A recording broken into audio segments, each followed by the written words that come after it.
Hello बच्चों, आज हम पढ़ेंगे हिंदी व्याकरण का कौन सा विषय? वचन। इसको इंग्लिश में क्या बोलते हैं? नंबर।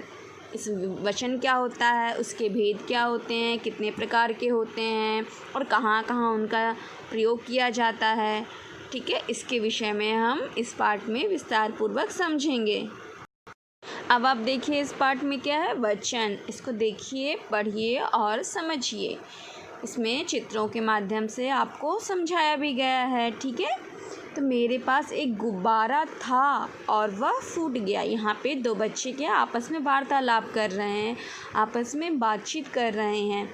तो दोनों बच्चे बात करके क्या बोल रहे हैं? मेरे पास एक गुब्बारा था। एक लड़का दूसरे लड़के से बोलता है कि मेरे पास एक गुब्बारा था और वह फूट गया। तो उसका दूसरा जो फ्रेंड है वो क्या बोलता है? कोई बात नहीं, मेरे पास 5 गुब्बारे हैं। अब क्या है यहाँ पे देखो, डिफरेंट को समझो। वहाँ पे एक चीज़ थी इसलिए वहाँ पे सिर्फ गुब्बारा आया है। यहाँ पे 5 तो उसमें क्या आ गया? गुब्बारे हो गया। गुब्बारा का बहुवचन क्या हो गया? यहाँ पे गुब्बारे, क्योंकि एक से ज़्यादा चीज़ उसके पास आ गई ना। वहाँ पे एक गुब्बारा था और यहाँ पे 5 गुब्बारे हैं। आप इसमें ध्यान से देखना, वहाँ पे उसने क्या बोला? मेरे पास एक गुब्बारा था। पर यहाँ पे उसके दोस्त ने क्या बोला? मेरे पास 5 गुब्बारे हैं। यानी कि उसके पास इसका बहुवचन रूप, यानी कि गुब्बारा का बहुवचन रूप क्या हो गया? गुब्बारे हैं। और उसने क्या बोला? एक तुम ले लो। उसके पास 5 गुब्बारे थे, उसने एक अपने दोस्त को दे दिया। ठीक है, अब क्या है? लो तुम भी एक टॉफ़ी खाओ। मेरे पास 2 टॉफ़ियाँ और हैं। अब 2 फ्रेंड, यहाँ पे देखो अपने दूसरे पिक्चर में क्या है? एक लड़का है और एक लड़की है। दोनों दोस्त हैं, वो आपस में बातचीत कर रहे हैं। तो वो लड़की क्या बोलती है? लो तुम भी एक टॉफ़ी खाओ। वो अपनी एक टॉफ़ी अपने दोस्त को बोल देती है और बोलती है तुम एक टॉफ़ी खाओ। तो जो बॉय होता है, जो लड़का है, वो क्या बोलता है? मेरे पास 2 टॉफ़ियाँ और हैं। बोलता है मेरे पास 2 टॉफ़ियाँ हैं। यहाँ पर उसके पास एक थी इसलिए उसमें क्या आया है? एक वचन रूप क्या है उसका? टॉफ़ी। और मेरे पास 2, एक से ज़्यादा चीज़ें हो गई ना, 2 टॉफ़ियाँ हैं। तो यहाँ भी टॉफ़ी का बहुवचन रूप आपको दर्शाया गया है। देखिए आप, टॉफ़ी, टॉफ़ियाँ। ठीक है, उसके फ्रेंड ने क्या बोला? धन्यवाद। ठीक है, आपने बच्चों की बातचीत पढ़ी। इसमें आपने ध्यान से पढ़ा कि बच्चे आपस में क्या बात कर रहे हैं और इस बातचीत में ध्यान दिया कि गुब्बारा और टॉफ़ी शब्द एक होने का बोध करा रहे हैं। गुब्बारा और टॉफ़ी क्या है? एक हैं। ठीक है, एक से ज़्यादा नहीं है। तो वो किसका बोध करवा रहे हैं? कि वो एक ही हैं, एक होने का बोध करा रहे हैं। तथा गुब्बारे और जो टॉफ़ियाँ हैं, यहाँ पे गुब्बारे और टॉफ़ियाँ जो हैं एक से अधिक होने का बोध करा रहे हैं, है ना? समझ में आ रहा है ना आपको? यहाँ पे जो गुब्बारा और टॉफ़ी है एक का बोध करा रहे हैं कि उनके पास एक ही है। पर गुब्बारे और टॉफ़ियाँ क्या बोध करा रही हैं हमको इसमें? कि उनके पास एक से अधिक चीज़ है। मतलब एक से ज़्यादा उनके पास गुब्बारे हैं और एक से ज़्यादा उनके पास टॉफ़ी है। ठीक है, तो एक से अधिक होने का बोध करा रहे हैं। अतः हम कह सकते हैं कि, अब इसकी परिभाषा आप ध्यान से पढ़िए। देखिए इस ब्रैकेट में लिखी है उसकी परिभाषा। अतः हम कह सकते हैं कि शब्द के जिस रूप से एक या अनेक होने का बोध हो उसे क्या कहते हैं? वचन कहते हैं। वचन से संख्या का बोध होता है। वचन से किसका बोध होता है? संख्या का बोध होता है। ठीक है, अब आगे आप देखिए वचन कितने प्रकार के होते हैं? तो वचन के 2 प्रकार होते हैं। कौन कौन से? एक वचन, जिसको हम इंग्लिश में क्या बोलते हैं? सिंगुलर। एंड दूसरा क्या है? बहुवचन, जो कि प्लूरल। ओके, अब जैसे एक वचन की परिभाषा क्या होती है? एक वचन हम किसको बोलते हैं? ये आप यहाँ पे देखिए ध्यान से। जिस शब्द से उसके एक होने का पता चले। कोई ऐसा शब्द जिससे ये पता चले कि वो एक ही चीज़ है। ठीक है, जिस शब्द से उसके एक होने का पता चले उसे क्या कहते हैं? एक वचन कहते हैं। जैसे चिड़िया आसमान में उड़ रही है। चिड़िया आसमान में उड़ रही है। यहाँ पे क्या है? एक ही चिड़िया है और वो आसमान में उड़ रही है। यहाँ पे उसके एक वचन का बोध करवाया जा रहा है, उसके एक होने का बोध करवाया जा रहा है। समझ में आई बात आपको? अब देखिए दूसरा क्या है आपका? बहुवचन, है ना? पहले आपने एक वचन के बारे में पढ़ा, एक वचन की परिभाषा सीखी, है ना? उसका एग्जाम्पल भी आपने, उदाहरण भी आपने सीखा। अब क्या है? बहुवचन। तो बहुवचन किसको बोलते हैं? इसकी परिभाषा क्या होती है? जिस शब्द से उसके एक से अधिक होने का पता चले उसे बहुवचन कहते हैं। ठीक है, यानी कि कोई एक ऐसा शब्द जिससे ये हमें पता चले कि वो एक से अधिक है, तो उसके उस रूप को हम क्या बोलते हैं, बहुवचन कहते हैं। जैसे चिड़िया, यहाँ पे देखिए उसका बहुवचन रूप चिड़िया का क्या है, चिड़िया आसमान में उड़ रही है। तो यहाँ पे चिड़िया में दिया, देखो आपको चिड़िया में उसमें चंद्रबिंदु नहीं था ना, और यहाँ पे उसके बहुवचन रूप में क्या आ गया, चिड़िया आ गई है। यानी कि एक से अधिक चिड़ियाँ हैं जो कि आसमान में उड़ रही हैं। ठीक है, समझ में आ रहा है।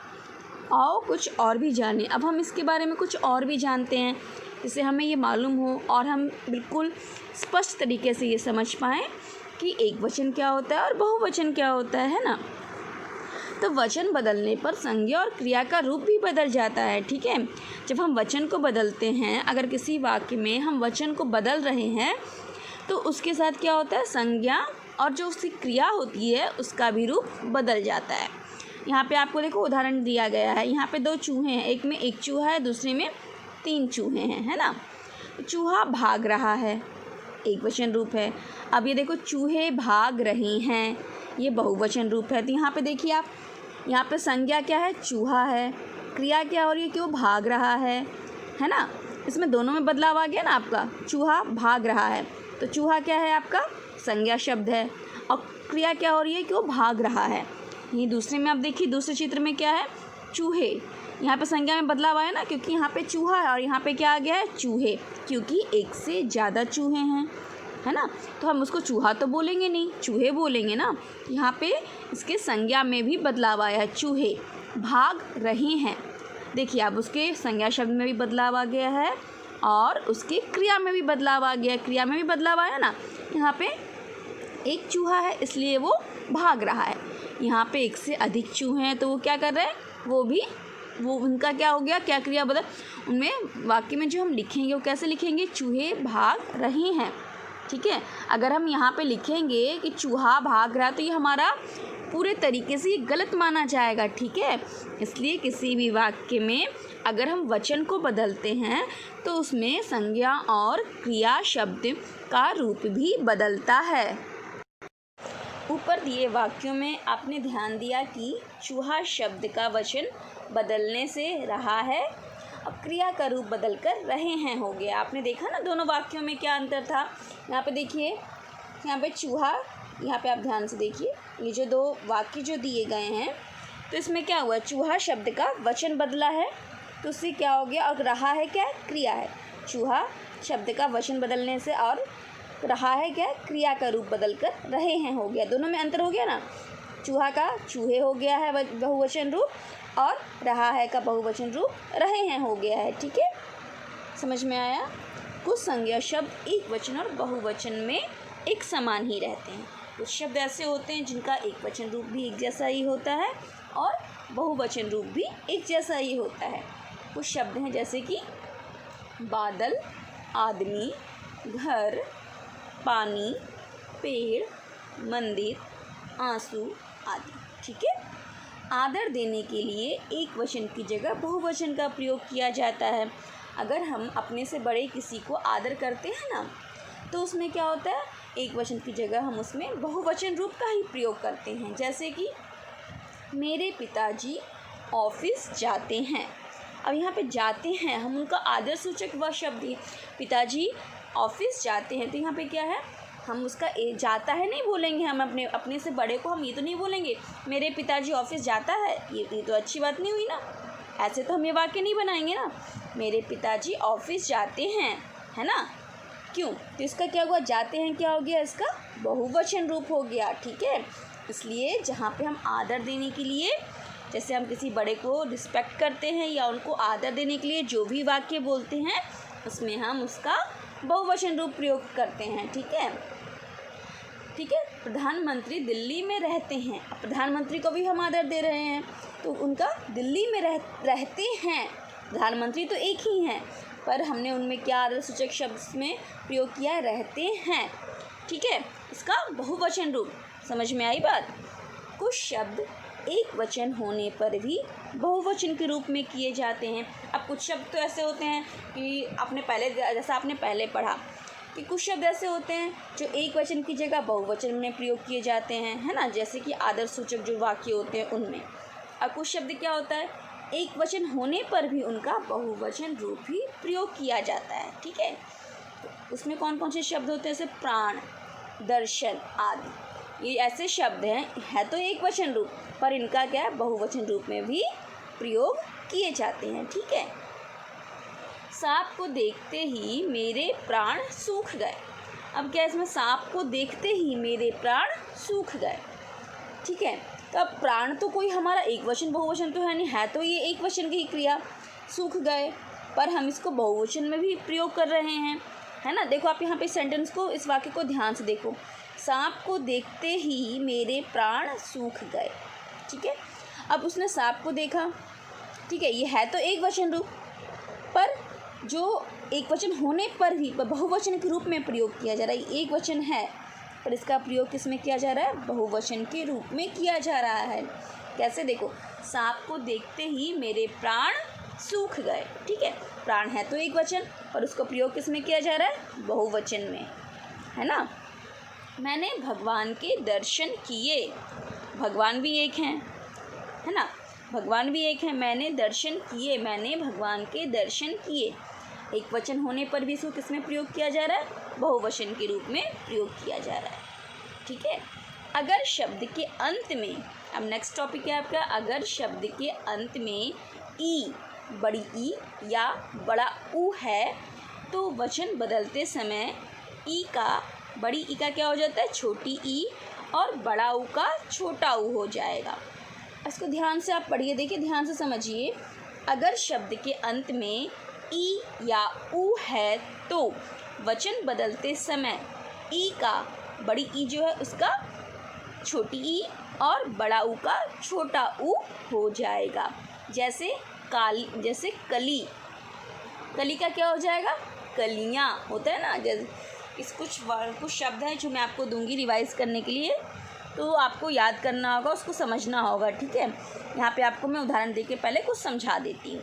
कली का कलियाँ, यहाँ पे बड़ी का क्या हो गया, छोटी में मात्रा में बदल गई। वधु का वधुएं, इसी तरह से और भी बहुत से उदाहरण आपको मैं आगे बताऊंगी। ठीक है, कुछ संबंध बताने वाले संज्ञा शब्द दोनों वचनों में एक समान होते हैं।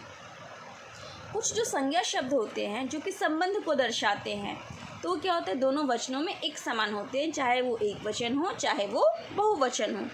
ठीक है, जैसे कि दादा हो गए, नाना, मामा, चाचा, पिता आदि। ये सब ऐसा नहीं कि बहुवचन में हो रहा है तो इनका जो दादा है तो दादे हो जाएगा, नाना है तो नाने, ऐसा कुछ नहीं होता। ये जैसे शब्द हैं वैसे ही यूज़ होते हैं, वैसे ही प्रयोग में लाए जाते हैं, चाहे वो एक वचन में हो चाहे वो बहुवचन में हो। ठीक है, इसलिए इसमें बताया कि कुछ शब्द जो संबंध बताने वाले संज्ञा शब्द जो होते हैं वो दोनों वचनों में एक समान ही होते हैं। ठीक है, अगणनीय संज्ञा, जिसको गिना नहीं जा सकता, जो कि अगणनीय है, ठीक है, जिसको हम गिन नहीं सकते हैं, उसका क्या होता है, बहुवचन रूप नहीं बनता है। जिसको हम नहीं गिन सकते हैं उसका बहुवचन रूप नहीं बनता। जैसे कि पानी, चीनी, दूध आदि। इन सब जो उदाहरण दिए गए हैं, पानी को हम गिन सकते हैं, नहीं गिन सकते हैं। चीनी को है संभव गिनना, नहीं है। दूध को भी हम नहीं गिन सकते हैं। इसी तरह से जैसे तारे हैं आसमान में, हम नहीं गिन सकते हैं।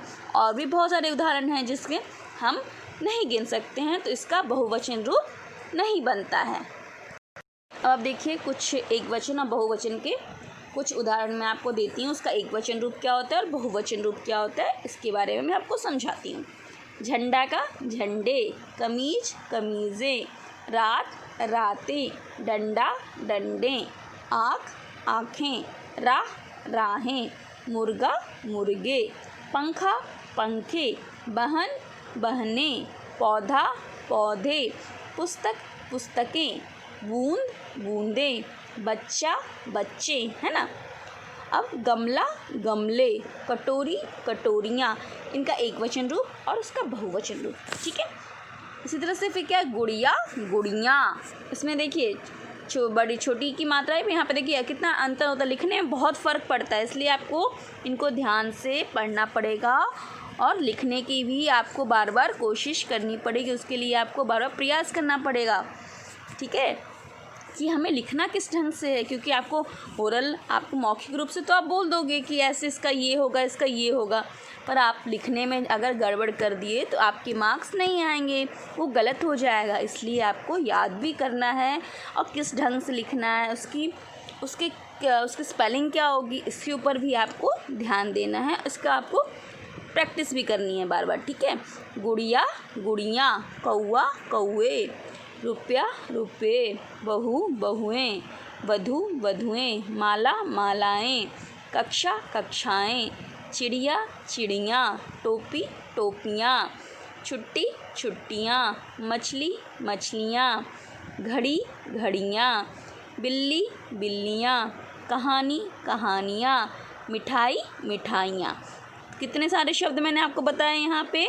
30 शब्द हैं, जिनका एक वचन रूप भी मैंने आपको समझाया और उसके बहुवचन रूप भी मैंने आपको बताए। अंत में देखिए, मैं आपको फिर से उस पाठ को दोहराती हूँ। इस जो मेन जो उसके मुख्य जो बिंदु हैं उसको मैं फिर से आपको बता देती हूँ। वचन क्या है? संख्या का बोध कराते हैं। वचन किसको बोलते हैं? जो संख्या का बोध कराते हैं। जो शब्द एक ही संख्या का बोध कराते हैं वे एक वचन होते हैं। जो शब्द एक से अधिक की संख्या का बोध कराते हैं वे बहुवचन होते हैं। कभी कभी क्रिया के रूप से वचन की पहचान होती है। वाक्य में जो क्रिया है उससे भी क्या होती है? वचन की पहचान होती है ना। अपने से बड़े एवं आदरणीय व्यक्तियों के लिए हमेशा बहुवचन का प्रयोग होता है। जो हमसे बड़े होते हैं, जिनको हम आदरणीय व्यक्ति मानते हैं, उसके लिए हमेशा बहुवचन का ही प्रयोग होता है। कुछ शब्द हमेशा एक वचन और कुछ शब्द हमेशा बहुवचन में ही प्रयुक्त होते हैं। ये जो मुख्य बिंदु है ना, जो आपको मैंने बिल्कुल विस्तार पूर्वक ना समझा के बिल्कुल पॉइंट मैंने आउट किया है, इसमें लास्ट में देखिएगा, इसको आपको रिवाइज़ करना है, बार बार इसको पढ़ना है। पढ़ना तो आपको पूरे पाठ को ही है और समझना है कि एक वचन क्या है, बहुवचन क्या है, ठीक है। आप इसको समझेंगे तभी आपको ये समझ में आएगा कि एक क्या होता है वचन, ठीक है। धन्यवाद।